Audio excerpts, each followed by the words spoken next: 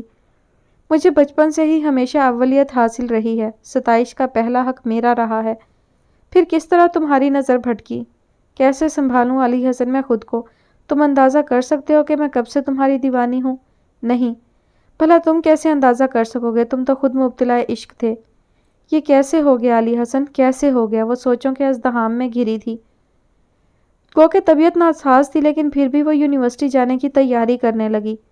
ہنستا ہوا چہرہ اور سست انداز طبیعت کی ناسازی کا پتہ دے رہا تھا۔ تمہاری طبیعت آج ٹھیک نہیں لگ رہی، آج یونیورسٹی نہ ہی جاؤ تو بہتر ہوگا، منال نے انتہائی مخلصانہ مشورہ دیا۔ ماہا نے زہرخند نگاہ آئینہ پر ڈالتے ہوئے سوچا، بے فکر رہو، نہیں مرتی۔ اسی لمحے فون کی بیل بجی، وہ برش پٹک کر فون کی طرف بڑھی۔ دوسری طرف آذر تھا۔ نہایت ہی احتیاط سے سلام کیا، پھر رسمی جملے۔ وہ چڑ گئی۔ کیا بات ہے؟ مطلب کی بات کرو۔ جی منال سے بات کرا دیں۔ اس نے فون ایک طرف پٹک دیا۔ منال تمہارا فون ہے۔ وہ پھر سے بال بنانے لگی۔ منال نے فون اٹھا لیا۔ ماہا کو کوئی دلچسپی نہیں تھی، وہ اپنے کمرے میں چلی گئی۔ پاگل لڑکی، تمہیں نہیں معلوم چچی جان 2-1 روز میں واپس آنے والی ہیں، پھر تو مشکل سے ہی موقع ملے گا، آج ہی بات کرو۔ دھت تیری کی، تم سے بہتر تو مشرف رہتا، لیکن کیا ہے کہ مجھے اپنی عزت کرانے کا بہت شوق ہے، میں نہیں چاہتا کہ مستقبل کے سالے کو اپنی کمزوری دوں۔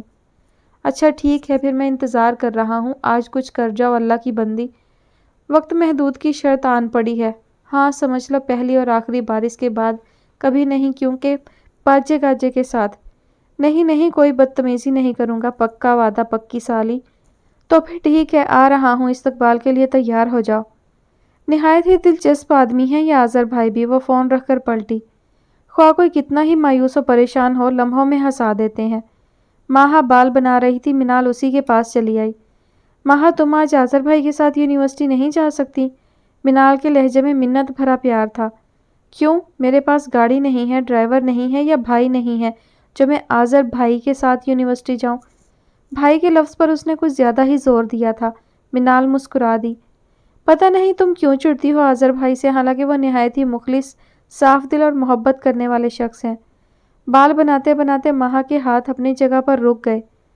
آخر تمہاری یہ خواہش کیوں ہے کہ میں آذر ہی سے اٹیچ ہو جاؤں؟ اس نے منال کے چہرے پر نگاہ ڈالی، جہاں رشتے کا تقدس، مان اور سب سے بڑھ کر ازلی دوستی کی نرماہٹ قائم تھی۔ تم نے کب سے لوگوں کو پڑھنا اور سمجھنا سیکھا؟ وہ استہزائیہ مسکرا دی۔ منال کے لیے ماہا کا یہ رویہ بالکل اجنبی اور تذلیل آمیز تھا، لیکن اس نے یہی سوچا کہ وہ آذر سے شدید خائف رہتی ہے، اسی لیے اس کے ذکر سے چڑ رہی ہے۔ ماہا میری بات سنو، جیسے تم سمجھتی ہو نا آذر بھائی ویسے نہیں ہے، تمہیں شدید غلط فہمی ہے ان کی طرف سے۔ وہ تو بالکل صاف شفاف کھلی کتاب کی مانند ہے۔ تو پھر پڑھو اس کھلی کتاب کو، کس نے منع کیا ہے تمہیں؟ ماہا کتابیں اکٹھی کرنے لگی۔ سمجھنے کی کوشش کرو ماہا۔ منال آزردہ سی ہو گئی۔ سمجھنے کی کوشش تمہیں کرنی چاہیے، مجھے نہیں، ماہا نے منال کی آنکھوں میں آنکھیں ڈال کر کہا اور کمرے سے باہر نکل گئی، یوں جیسے انتقام پورا کرنے نکلی ہو۔ تم کیا سمجھو منال، تم کیا جانو یہ محبت کی آگ کیا ہوتی ہے، اور تم اتنی شانت ہو کے دیکھنے کی لائق۔ میں چوک گئی منال، مجھے یہ دکھ مارے ڈالتا ہے کہ مجھ سے اتنی بڑی غلطی ہوئی تو کیسے؟ مجھے معلوم ہے کہ تم آذر کو مجھ سے قریب کرنے کے لیے ایسا کر رہی ہو۔ آئی ایم سوری دوست، مجھے علی حسن سے بدلہ لینا ہے۔ اب ہر احساس پشت سے پشت چلا گیا ہے، سامنے ہے تو صرف انا۔ میرے آس پاس رہنے والوں نے ہمیشہ میری انا کو تسکین ہی پہنچائی ہے، میرے افعال نے ہمیشہ سربلند رکھا ہے، لیکن یہ علی حسن، اس نے میری انا کو نسوانیت سمیت روند ڈالا ہے، میری سب سے قیمتی چیز کو بے وقت کر دیا۔ اسے برابری کا جواب دینا ہے میں نے۔ وہ دیوانہ ہے تمہارا، لیکن ہر دیوانگی کو اس کا مقصود نہیں مل جایا کرتا۔ تم اپنی پوزیشن کبھی کلیئر نہیں کر سکتی اور یہی میری جیت کے لیے کافی ہے۔ سوری دوست، میں اس بار تمہاری مدد کرنے کے لیے تیار نہیں ہوں۔ ماہا کے جانے کے بعد منال اس کے کمرے میں نہایت ہی متاسف اور آزردہ بیٹھی تھی۔ پتہ نہیں تمہیں کیا ہو گیا ہے ماہا، پہلے ہم اپنا دکھ سکھ ایک دوسرے سے دھڑلے سے شیئر کر لیا کرتے تھے، اب یوں لگتا ہے جیسے یہ صرف اس وجہ سے ہوا ہے کہ میں مشرف بھائی میں انوالو ہو گئی تھی۔ میری جھجک نے ہمارے درمیان صدیوں کے فاصلے پیدا کر دیے ہیں۔ یہ فاصلے مزید بڑھیں، بہتر نہیں کہ میں جلد از جلد فیصلہ کر ڈالوں، اور علی حسن سے بہتر میرے لیے کیا فیصلہ ہو سکتا ہے؟